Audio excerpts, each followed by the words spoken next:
I mean, the only other thing you would do is you would go to tutorial, you go to arcade. Arcade would get kind of boring, honestly, and then survival. Survival would get kind of boring. So, yeah, you really do need you really do need people to play online for this game to actually succeed. And sadly, I don't think people are going. Well, they're they're leaving DNF Duel. You could tell. A lot of them are, annoyed. I mean, I'm not gonna say that people. If people are annoyed with a game, I mean that's how they feel about it. But there's a difference between, you know, playing a game, getting, annoyed with it, and then just leaving because you're far too annoyed with it, and then just straight out hating it, which I think a lot of the what was it the Steam bombing reviews was all about, was kind of just like hating it because it was just so, so crazy and aggravating. I'm gonna have to find another game to play other than just DNF Duel. DNF Duel is quickly losing its steam. You could tell. Another game that I really want to play, but the problem is fan base, I guess you could say. Man, I really want to play. What's it called? Capcom, the fighting game collection. Yeah, the Capcom fighting collection. Yeah, that one. I would love to play that, but no one plays online. It's kind of like this where, everyone's talking about it. It has good stuff, but no one wants to play for long. I legitimately had to wait over an hour to get one game. And the guy kind of rage quit on me, and I was kind of done on that one. So, it is kind of sad that so many people are leaving DNF Duel, but at the same time, it's kind of... That's how fighting games are. Is the other sad thing.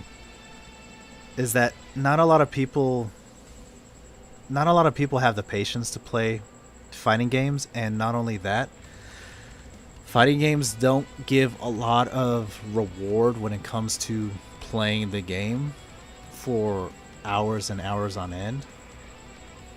And I can tell that it's really disheartening, not only to say it, but to just kind of like see it, where people just go, yeah, I don't want to play this anymore because everyone's just far better at me, and it's, discouraging.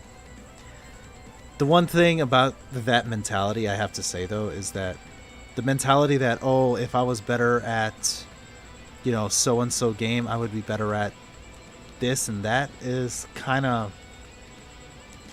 It's a little bit of a moot point, because just because you're good at one fighting game doesn't mean it's going to carry over to another fighting game. Just because they're similar does not mean that you're going to be better. And the truth is that if you want to be better at a certain game, why aren't you? Why are you not trying to get better? And the other thing is that how much time do you have to focus on getting better? That's really one of the big things that comes down to fighting games, is how much time do you have to get better? With this game, DNF Duel, I didn't, and this is kind of like me kind of cheating in a way, but I already knew how aiding games kind of tend to be.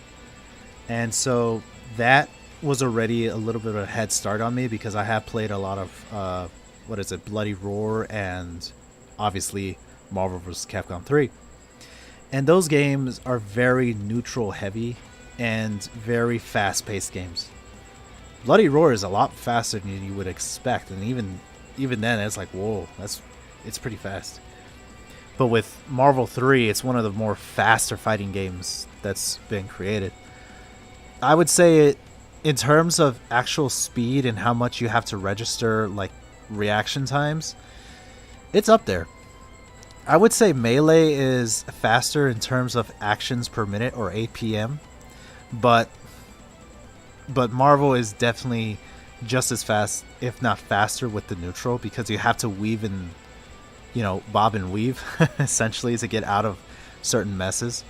Not only that, the characters move so fast.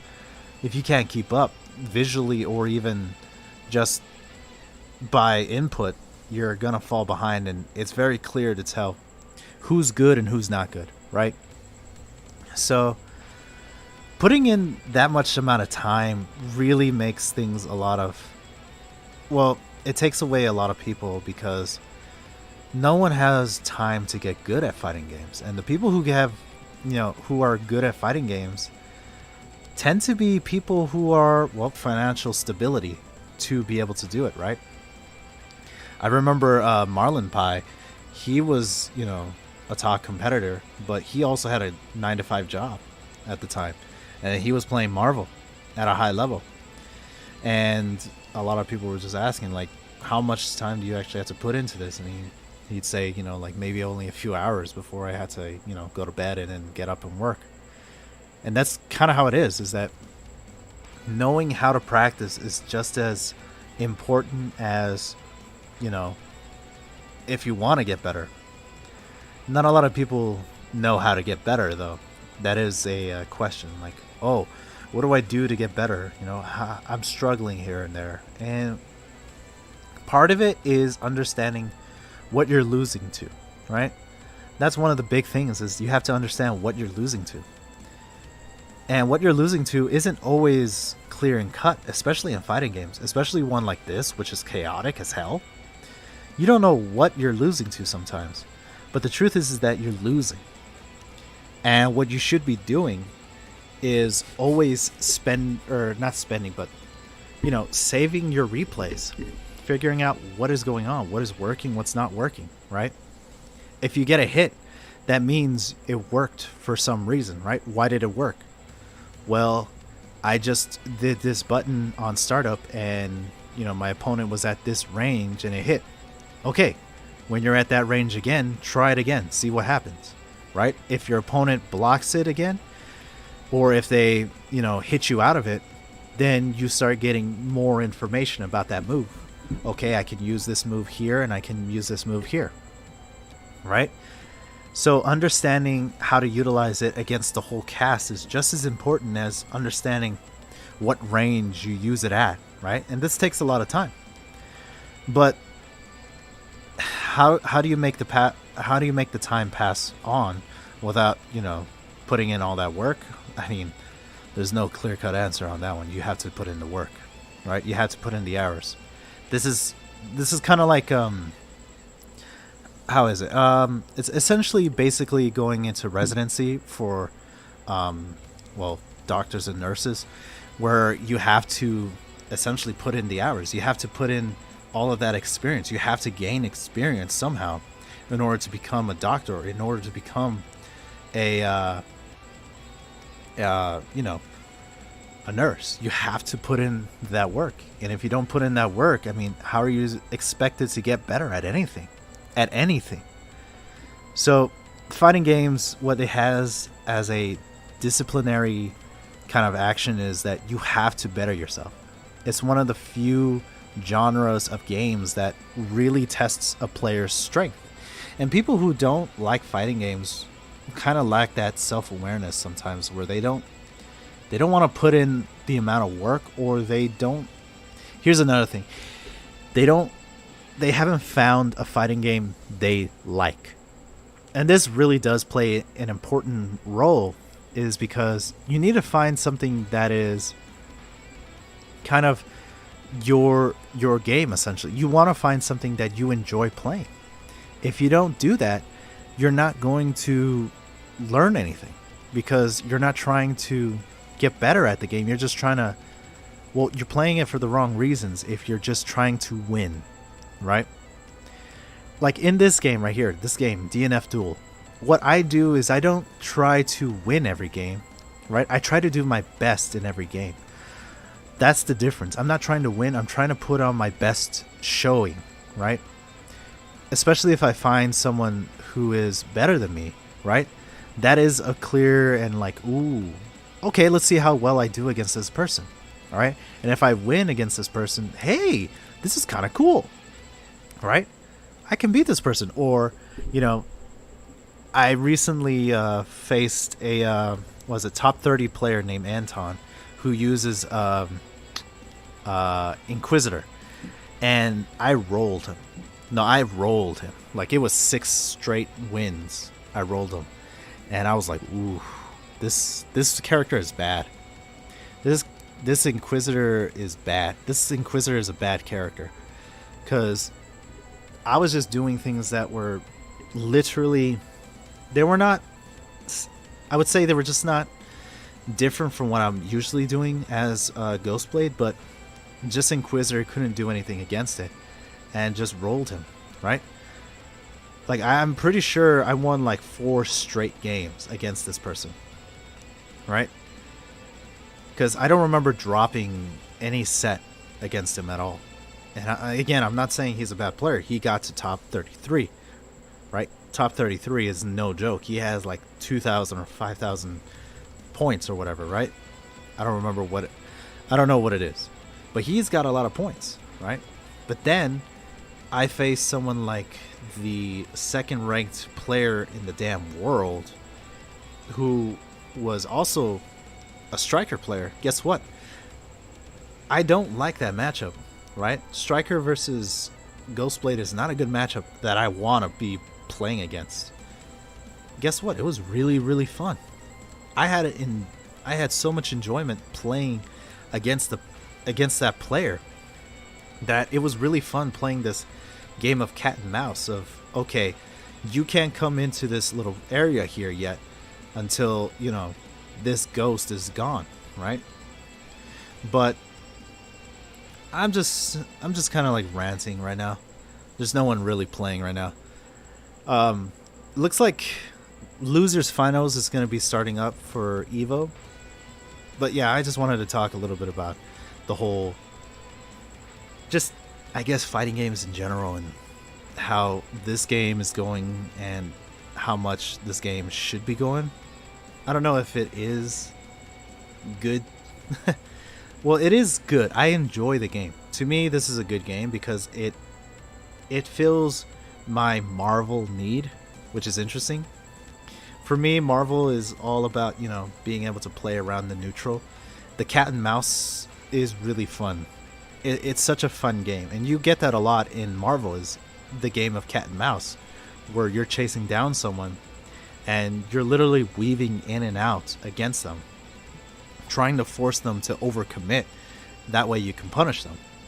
And that's such a fun game to play. Now, in this game, it is somewhat similar. But I just enjoy, you know, the combos are one of the big things that I enjoy about it. And just being able to do whatever you want. There is combo creativity. I mean, there are a lot of people who have done combos where I'm like, whoa, what the? That's kind of crazy, right? And I understand people are. The thing is that what people don't understand is that this game has combo creativity, but there's going to be optimal things you're going to find. So you're always going to find something that is, hey, this is the best thing you're going to do at this point in time. You might want to do it, right? And it kind of goes back to what I was saying earlier in the stream about DNF Duel at Evo. And I was watching a lot of the matches, right? As much as I could. But the the Wi-Fi and the stream kind of just chopping up, and everything was making it very, very hard to just wanting to watch, right? And I saw Punk go up against a Ghostblade, and that one was very rough for not only the Ghostblade player but Punk, because one, I don't think the Ghostblade player did well enough to earn that win, if you kind of catch my drift. Punk did so many mistakes that I don't understand why he... There's a couple things he did that I was like, well, why would you do that? You don't need to do that. You don't need to take that risk at all. You could just do this, this, and this, and then you'd be fine. The thing is that Punk lost to the Ghostblade player, and then he got eliminated. I don't know where he got eliminated, but he got eliminated, and he wasn't in top 8 at all. GC Yoshi, I saw him play Crusader, which was interesting because, you know, he had some swaggy stuff, but, you know, all of his stuff was all set up, and, you know, he had some interesting things going on. I guess it was tournament nerves for a lot of the players, but I don't know. I was very disappointed in the level of play that I saw from a lot of the Ghostblade players. One of the big ones that I saw was Yugo against I forgot, it was a Berserker player. I think it was the Scrub, your favorite Scrub, I think it was. And I noticed that Yugo was jumping way too much, and I was just like, what are you jumping for? Why are you jumping? He's got the Vortex. The Vortex is just gonna grab you out of the air. You can't jump in this matchup at all. As soon as Berserker activates his frenzy, you cannot jump as Ghostblade. So I didn't understand that at all. At all. Like, he was jumping a lot.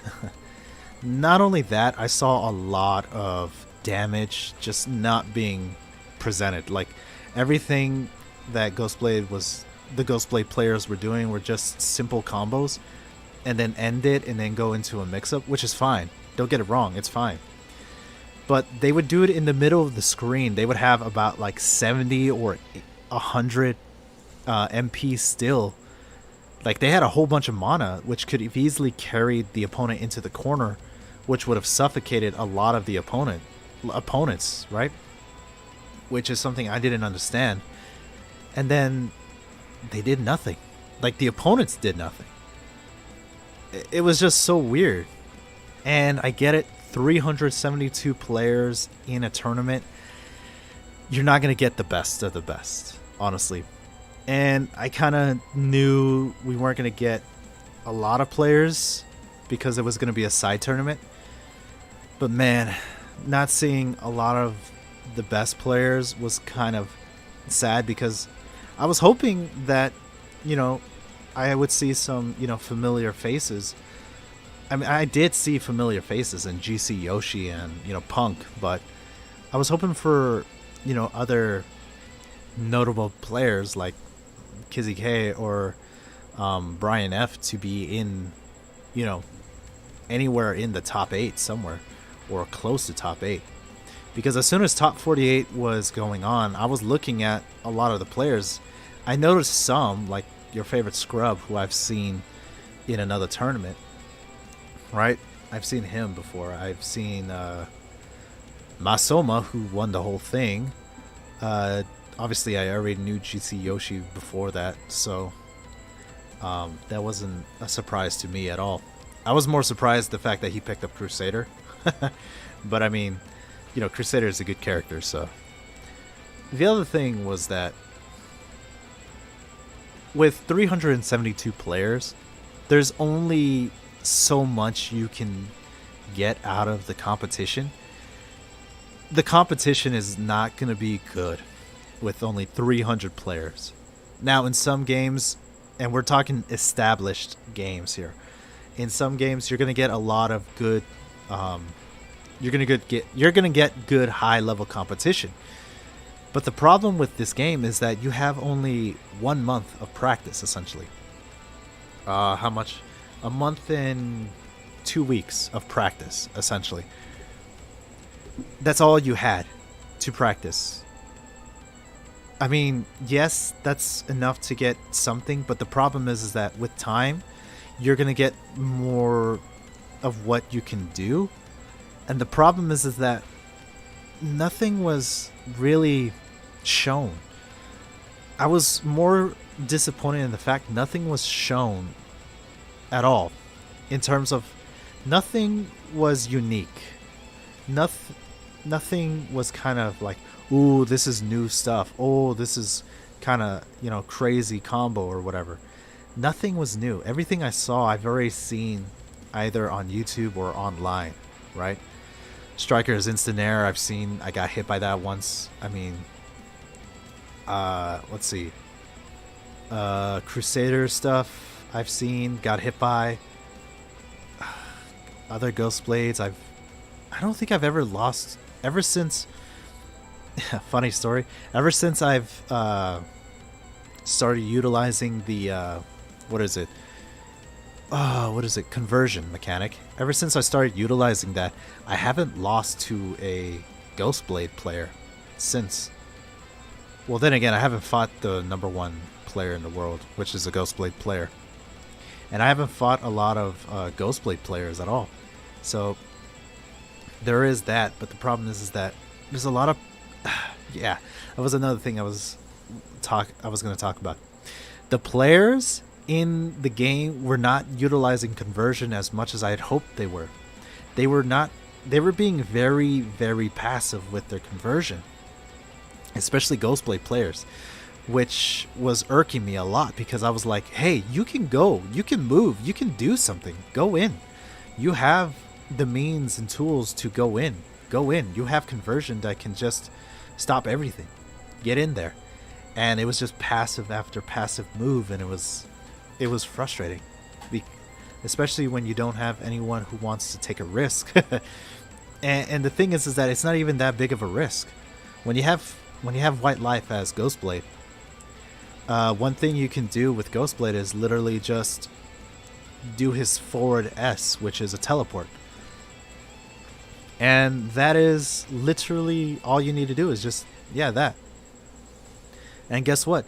You can go on the opposite side or even, right in front of the player, right? And then conversion and you're safe, right? So it was a little disappointing. Again, I didn't see a lot that I was hoping that I'd see. And that was kind of concerning for me because there was nothing there. And I was very disappointed with that. The fact that there was nothing new was shown at all. I don't know if I would have been able to get out of pools, but I do know that I probably would have beaten a lot of the Ghostblade players, honestly. And I'm not lying about that, because what they were doing wasn't that great. Right? Now, the mix-ups were good. I'm not gonna lie, the mix-ups were good, but the neutral was passive, honestly. The neutral was really passive. Anything else in terms of Evo? I mean, other than just the poor display of high-level play, I don't know. It actually got a little bit more exciting towards top 8 when you started seeing actually good play. But, man, I don't know if we got the truest, like, high-level play. That's the one thing I'm kind of discussing to myself was that truly the best of the best? And honestly, I don't know if I can say that was. So, that's all. And hey, thanks for watching, thanks for listening. If you're interested in when I stream or how often I stream, as of right now, today, when this video is uploaded, I am not streaming until the weekends, usually Saturday and Sunday at 7 p.m. Pacific time. And, well, I don't really have any plans yet to expand streaming yet, but then again, who knows into the future. So, thanks again for watching, thanks for listening, and I'll see you later. Peace.